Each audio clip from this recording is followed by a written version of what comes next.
Every year parents have this 2-month headache. They have the children at home. We love them very much. What can we do to keep them happy, occupied, and there's no wars going on between mother, father, and children? That's a great question. You know, one of the old adages is that idle time, kids get into trouble.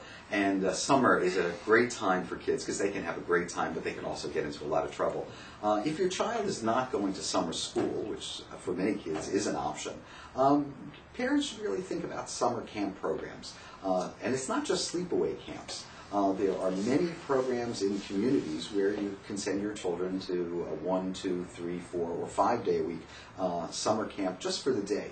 I think that one of the keys is to Does the schools in New York have a camp program? Some schools do, some youth groups do, some synagogues and churches and mosques do, and there are many community-based organizations that run summer day camps for children. One of the key questions I think that every parent needs to talk to their child about is what would they like to do? Often kids will express a hesitancy to go to a summer camp. They don't know anybody, they don't have any friends, they've never done it. And often, especially for younger children, they're afraid that they're going to go to a sleepaway camp and not see their parents for 1 or 2 months. So talking to your child about what they would like to do. If your child likes basketball, there might be a basketball camp. If your child, your son or your daughter like the theater, there are theater camps, music camps. So finding out what interests your child can really be helpful. It's also important, I think, to check with friends and neighbors to find out what their experience with some camp programs are. Other friends or neighbors or family members can really give you a good referral to good summer programs for your child. And also think about your children's friends.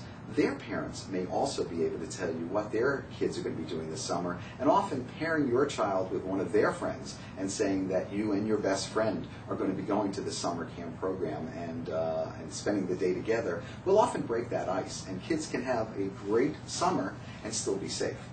Sometimes kids want to be a doctor, a lawyer, whatnot. Sometimes the summer is a good time they could also go to a camp that has that area of interest, or if they can't, they could sometimes be a volunteer in the area of what they're interested in and see if they should go into it. Yeah, it's a great suggestion. You know, very often local community hospitals will have volunteer programs for teenagers, not the younger children, but certainly for teenagers and young adults. This is a good opportunity to check out the profession that they're thinking about going on to. This is a good way to find out is it as glamorous as I think it would be. And it also gives some kids a real good idea of what it means to work, to be at a particular place on time and to have lunch on time and to go home on time. It, again, gives kids something to do, and it's a way of expanding their learning. And parents really, if they do participate, say, a volunteer program, say at a hospital, parents that evening should sit down and talk with them. And that's a good way of communicating, create that bridge we should have between the adolescents especially. And also you might understand the kid a little bit better. Probably one of the most important things for parents to do when they have a teenager or young adult at home is to find something you can talk about. You know, the truth is we as adults very rarely understand their music or their culture or the movies or the TV shows that they're watching.